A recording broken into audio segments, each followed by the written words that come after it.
Olá a todos, boa noite, boa tarde. Estamos iniciando nossa nova disciplina, a disciplina Introdução à Torá Oral. Nós ficaremos durante 4 semanas estudando sobre o que é a Torá Oral, o que significa a Torá Oral, afinal de contas, como que essa questão ela funciona, de que maneira, de que forma. Então, é isso que nós estaremos vendo nessa disciplina. Tá bom? Essa disciplina, Introdução à Torá Oral. Bem, na disciplina que nós estamos iniciando, a primeira parte que nós vamos ver é a origem da Torá Oral. Quando, por exemplo, que a Torá Oral ela passa a existir. Em que período, em que forma, de que maneira, quem recebeu isso? Por que nós chamamos a Torá de Torá Oral, por exemplo, né? E por que tem a Torá escrita e a Torá oral? Tudo isso nós estaremos vendo nessa disciplina. Na primeira aula de hoje, nós vamos ver o seguinte, e nós vamos trabalhar com o Mishneh Torá do Maimônides, lá no prefácio do Mishneh Torá do Maimônides. Então, nós encontramos o quê? Nós encontramos no prefácio a explicação sobre o que é a Torá oral e quando a Torá oral ela foi dada. Primeiramente, nesse prefácio, você vai encontrar o seguinte, você vai encontrar da seguinte maneira, da seguinte forma. Primeiramente, o Rambam, o Maimônides, então ele vai explicar que a origem da Torá oral é encontrada lá no livro de Êxodo, capítulo 24, versículo 12. Geralmente, nós usamos as traduções, e nas traduções, as pessoas, por exemplo, elas têm alguma dificuldade de notar isso no texto, mas vamos, então, trabalhando com as próprias palavras, e dentro dos seus caracteres, mesmo da forma original, para nós entendermos esse texto. Bem, chegou no capítulo 24, versículo 12, Hashem, então, chama Moshe Rabbeinu e fala para Moshe subir o Monte Sinai, que ele entregaria a Torá. Primeiro ele fala, entregar as Luhot, né? O que são as Luhot? São as 2 tábuas dos 10 mandamentos, a Torá e a Mitzvah. As Luhot, como explicamos, são as 2 tábuas dos 10 mandamentos. A Torá, Maimônides explica que está falando da Torá escrita. Está falando da Torá escrita. O que é a Torá escrita? A Torá escrita, Moshe Rabbeinu, os 5 livros do Humash, Bereshit, Shemot, Vaikra, Bamidbar, Devarim, e, por extensão, também todo o Tanakh, o Moshe Rabbeinu já sabia de tudo isso, né? Ele deixou que tudo fosse registrado de forma progressiva dentro da sua época. No entanto, ele já sabia de todo o conteúdo que viria no Tanakh. E também a mitzvah. Importante entender por quê? Porque a Torá, no original, ela não vai dizer as mitzvot, mas vai dizer a mitzvah. Até porque já tinha falado que ia dar a Torá, não precisava repetir as mitzvot. Então, por si só, você tem uma palavra que está sobrando ali. Só que não existe nenhuma palavra que sobra na Torá. Toda palavra que está sobrando, ela tem que ter um significado. E o Maimônides fala, olha, a mitzvah que está falando aqui, mitzvah também significa ordem. Mitzvah também significa transmissão e ordenações orais. Então, aqui está falando sobre a interpretação da Torá escrita, as explicações, a forma correta de se entender o texto, a forma correta de se entender o conteúdo sobre o qual o próprio Maimônides ele está explicando aqui, né, sobre o qual o povo judeu iria transmitir isso de geração em geração, até que isso pudesse chegar a ser compilada lá depois, de forma compilada no Talmud, na Mishnah e na Gemara. Bem, então, daqui, nós vimos que essa transmissão, primeiramente, Moshe Rabbeinu, ele recebe diretamente de quem a Torá? Ele recebe diretamente de Hashem, essa Torá. E essa Torá é passada ao seu primeiro círculo de contato, o seu primeiro círculo de conexão. Quem faz parte desse círculo são os sábios, estou falando aqui dos 70 anciãos, né? Josué, o Yehoshua, Benum, Pinhas, muitas vezes o pessoal traduz aí como Finéias, e e, consequentemente, isso vai passando entre eles e vai chegar nos profetas. Vai chegar um momento em que os profetas vão receber diretamente desses anciãos, e aí, em geração, cada líder de geração vai ter esse papel de manter essa transmissão viva, de manter essa transmissão existindo, de manter essa transmissão realmente conectada, passando de uma geração após a outra geração, passando de uma pessoa após outra, durante várias gerações. A gente tem aí, então, o primeiro cativeiro, o cativeiro babilônico. O cativeiro babilônico, quando o povo judeu volta do cativeiro babilônico, você não tem uma, digamos assim, você não tem um total de tribos, né? Você tem ali 2,5 tribos voltando do cativeiro babilônico. Você tem a tribo de Levi, você tem a tribo de Judá, você tem a meia tribo de Benjamim, voltando do cativeiro babilônico. Então, as outras tribos não voltaram. Com isso, não houve um quórum para que pudesse ter mais profetas após o cativeiro babilônico. Então, você tem a Knesset Regdolá. O que a Knesset Regdolá? Foi a grande assembleia, composta por 120 anciãos. Esses 120 anciãos, então, eles recebem essa transmissão da Torá oral e vai passar para os sábios agora. A gente tem a geração dos Rahamim, a geração dos sábios, em cada geração, em cada época vai surgir um sábio ou 2 sábios, e vão ter a liderança daquela geração para preservar essa transmissão, passando essa transmissão à geração seguinte. Então, isso que vai ocorrer com o tempo. E, sucessivamente, esse conteúdo ele vai ser transmitido. Bem, e aí, afinal de contas, qual que era o conteúdo material? Qual que era o conteúdo material dessa Torá oral? O que tinha? O que Moshe Rabbeinu recebeu? Primeiramente, vamos informar que Moshe Rabbeinu ele recebeu tudo aquilo que seria já decretado pelos sábios futuramente, ele já recebeu tudo aquilo que estaria nos Midrashim futuramente, tudo aquilo que estaria na Mishnah, na Gemara, tudo aquilo que estaria até mesmo nos livros cabalísticos, como o Zohar HaKadosh, como o Bahir, e por aí vai. E Moshe Rabbeinu ele já tinha recebido todo esse conteúdo. Apenas esse conteúdo ele não estava registrado, ele era passado oralmente. E não era passado oralmente para todo mundo, era passado oralmente para pequenas pessoas escolhidas ali que pudessem transmitir isso e manter-se vivo durante todas as gerações. Então, Moshe Rabbeinu, ele recebeu a Torá oral em si, para a gente entender isso, para comparar um pouquinho. Como que a gente vai entender o que é a Torá oral? A Torá oral é como se fosse, costumo comparar como se fosse um bolo, um modo de fazer de um bolo. Imagina, você precisa fazer um bolo. E esse bolo que você precisa fazer, você precisa dos ingredientes para fazer esse bolo. Você precisa de todos os ingredientes para aquilo realmente se tornar uma massa, se tornar um bolo, não é verdade? Só que os ingredientes, você só não dá um bolo. Os ingredientes, eles precisam também do modo de preparo. Você precisa saber quanto tempo que vai ao forno, quantos minutos. Você precisa saber a maneira de modelar aquilo. Você precisa saber se vai ter uma cobertura aquele bolo, se não vai ter uma cobertura. Então, você precisa ter informações que explicam a forma de utilizar aqueles ingredientes. Assim também é a Torá oral. Costumo dizer que a Torá escrita são os ingredientes.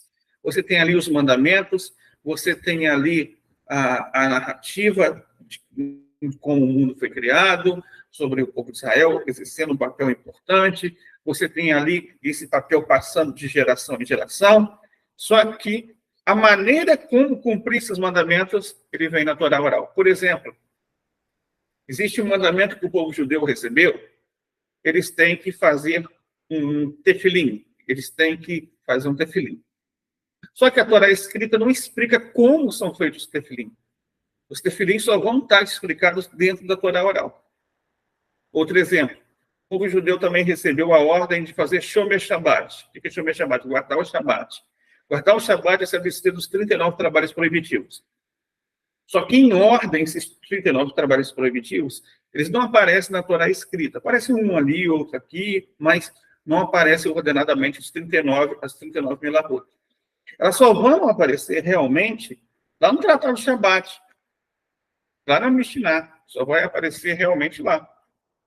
Então, sem a Torá oral, seria impossível o povo judeu cessar das 39 milahot, já que eles não aparecem explícito ali na Torá escrita. Outro exemplo, Hashem ordenou a Moshe Rabbeinu que ele pudesse matar o animal, ou abater o animal por xerritá. A maneira de fazer a xerritá, por exemplo, só aparece na Torá oral, e não na Torá escrita. A maneira de fazer o corte no animal só aparece na Torá oral, não na Torá escrita. Aliás, na Torá escrita vai estar escrito assim: faz Moshe conforme eu te ordenei. Só que essa ordem não aparece na Torá escrita, ela somente está na Torá oral. Então, é praticamente impossível entender a Torá escrita sem a Torá oral. Não existe uma forma de entender a Torá escrita se a pessoa não compreender a Torá oral. Uma acaba completando a outra. A gente encontra também alguns decretos dos tribunais que são feitos. Moshe Rabbeinu, ele transmitiu um mandamento a Bnei Israel, ao povo de Israel, o seguinte, que eles vão ouvir o que os tribunais sancionará nas suas gerações. Então, concernente a esse mandamento, os tribunais eles receberam a ordem de fazer decretos, nós chamamos de decretos de Derabanan.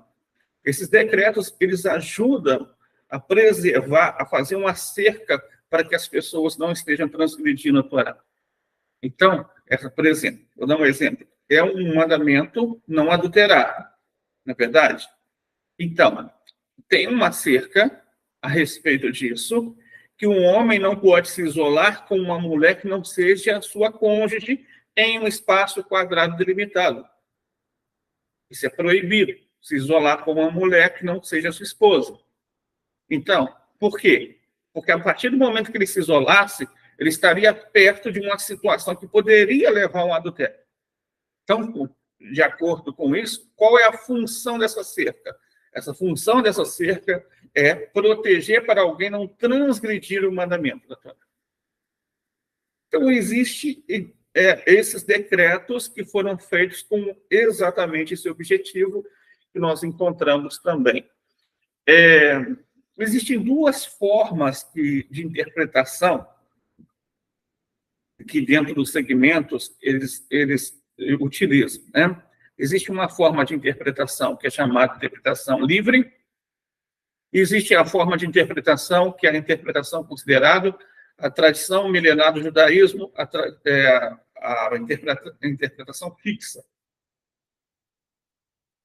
De acordo com a Torá ela é transmitida de acordo com aquilo que o judaísmo professa há 4.000 anos. Desde que a Torá foi dada no Monte Sinai, a Torá ela tem uma interpretação que é fixa.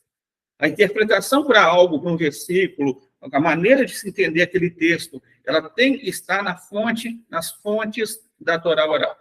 Tem que ter uma explicação de algum exegeta, por exemplo, igual Urashi, igual Onkelos, igual Igoratam. Tem que ter, por exemplo, alguma explicação no Talmud, na Mishnah, na Gemara, para entender aquele texto. Tem que ter a maneira de cumprir aquele mandamento de acordo com o Shulchan Aruch, com o Kitsu Shulchan Aruch. Tem que entender aquele texto de maneira mais profunda, de acordo com aquilo que o Zohar Kadosh, o Sagrado Zohar, eles planam sobre aquele conteúdo. Então, a transmissão, o entendimento dos textos sagrados não é uma coisa livre, tá? Não é uma coisa que eu leio o texto, eu leio o contexto e retiro ali para mim. Não é assim. Ela tem sempre que ser interpretada de acordo com a transmissão da Torá oral. Ela tem que ser sempre interpretada de acordo com uma transmissão oral. Então, chamamos essa interpretação de uma interpretação fixa, ao contrário daquelas interpretações que geralmente se usa por aí, que é a interpretação livre das Escrituras. Nós não usamos essa interpretação livre das Escrituras. Então, sempre que alguém trazer algum ponto, tem que trazer, olha, está em qual fonte? Qual fonte diz isso? Qual parte fala sobre isso? Onde está isso? Onde está isso na Mishnah? Aonde está isso na Gemara? Aonde está isso no Shulchan Aruch? Aonde está isso no Pitsu Shulchan Aruch? Então, é preciso as pessoas citarem fontes. Sem fontes, não existe uma comprovação. Sem fonte, praticamente, aquilo se torna uma fake news, não uma verdade. Existiram alguns segmentos que são considerados heréticos, que realmente fizeram parte do judaísmo ao longo da história, mas eles renegaram a Torá em sua parte, a Torá oral, ou em sua parte até mesmo alguns grupos renegaram a Torá escrita. Entre eles estavam os saduceus. Os saduceus, eles foram banidos do templo antes ainda do primeiro século da Era Comum, ele já não fazia mais parte do judaísmo. Os saduceus, por si só, eles abriram mão da interpretação da Torá oral e começaram a apenas receber o Taná. Posteriormente, as próprias instruções que um saduceu trazia de interpretação virou como se fosse uma Torá oral deles, né, inventada por eles. Então, a gente vê que esse papo é um pouco complicado, né? É negar a Torá oral e inventar sua própria interpretação. Quer dizer, é algo errôneo. Os caraítas também, eles fizeram a mesma coisa. Os caraítas hoje são em torno de uns 3 mil no mundo todo, tem caraítas. O caraísmo não é judaísmo, tá? O caraísmo só reconhece o Taná. Para ser judaísmo, tem que reconhecer a Torá escrita e oral. Se não reconhece a Torá escrita e oral, não é judaísmo. O caraísmo fez a mesma coisa, seguiu o mesmo caminho dos saduceus. Tem os essênios. Os essênios, eles fizeram um pouco pior. Eles negaram a Torá escrita e negaram a Torá oral. Eles negaram as duas. Eles ficaram com a parte chamada parte mística da Torá apenas. Eles só ficaram com a parte que nós chamamos hoje de Kabbalah. E por causa disso, também eles inventaram uma opção, misturaram um pouquinho com algumas crenças egípcias, por exemplo, né? E acabaram misturando, fazendo ali um misticismo religioso bem misturado. E os samaritanos? Os samaritanos, eles negaram a Torá oral, eles negaram o Taná e só ficaram com a Torá escrita, ou seja, só ficaram com 5 livros de Moshe. Eles renegaram os livros dos profetas todinhos, todos os profetas, o livro dos Salmos, por exemplo, todos os conteúdos foram renegados por eles. Eles só ficaram, então, com 5 livros de Moshe, os samaritanos. Então, esses são alguns grupos que eu posso citar aqui. Existem outros, sim, existem outros. Podemos falar que os reformistas, eles não seguem o judaísmo? Sim, podemos falar que os reformistas não seguem o judaísmo. Porque o reformismo, ele entende que, à luz da ciência, a ciência ela pode ser usada para a interpretação da Torá. Isso é liberalismo. O liberalismo não é aceito como forma ortodoxa. Podemos falar que o judaísmo considerado conservativo ou massorti, ele, por si só, não representa o judaísmo também. Não representa, porque eles acabam fazendo umas certas adaptações. O massorti, por exemplo, fala que existem mandamentos que você não precisa cumprir porque fazia parte de uma cultura, né? Abrir mão de alguns preceitos por causa disso. Então, exatamente por isso, eles não são considerados judaísmo, como massorti. Então, judaísmo, para ser judaísmo, tem que ser aquilo de acordo com o que o Rambam falou. Para ser considerado parte do judaísmo, tem que acreditar na íntegra, na Torá escrita e na Torá oral. Como o próprio Maimônides disse sobre isso, principalmente ele disse sobre isso lá em Ilhot Teshuvah, leis de Teshuvah, também leis de retorno. Ele falou abertamente sobre esses pontos, o que não é considerado como parte do judaísmo. Vamos ver um pouquinho sobre aquilo que o Maimônides disse, que a gente tem aqui aberto. Vamos trazer alguns pontos. Bem, assim interpreta o Maimônides sobre isso. Existem 5 tipos de pessoas que se enquadram no conceito de mínimo, no conceito de idólatra. Aquele que afirma que não existe outro Deus e que o mundo não tem um condutor. Aquele que afirma que existe mais, são dois ou mais. Aquele que afirma que existe um, mas tem forma corpórea. Aquele que afirma que Deus não é o único ser primário, mas existem outras matérias primárias que não foram criadas por ele e com estas matérias o mundo foi criado. Aquele que serve outra entidade além de Deus e coloca esta entidade como intermediário entre a pessoa e Deus. Então, ele continua. 3 tipos de pessoas se enquadram no conceito de herege. Aquele que nega a profecia e afirma que o Criador não se comunica com o ser humano. Aquele que nega a profecia de Moisés. Aquele que afirma que o Criador desconhece os atos dos seres humanos. 3 se enquadram no conceito de renegado. Aquele que afirma que os preceitos da Torá não foram ordenados pelo Criador, mesmo que concorde que Moisés nos escreveu, mas nega ter sido ordens entregues pelo Criador.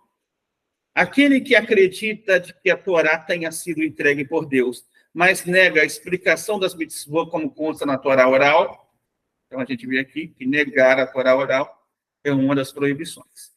Aquele que afirma que o Criador substitui uma mitzvah por outra e a Torá e a mitzvah original já não são mais vigentes. Então, Maimônides, ele apresenta os conceitos. Negar a Torá oral é como se renegar a própria mensagem divina. Então, dentro disso, nós estaremos agora abrindo para perguntas. Se você tiver alguma pergunta, pode deixar aí no chat, no YouTube, e estarei respondendo.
Então, gente, essa foi a nossa aula de hoje.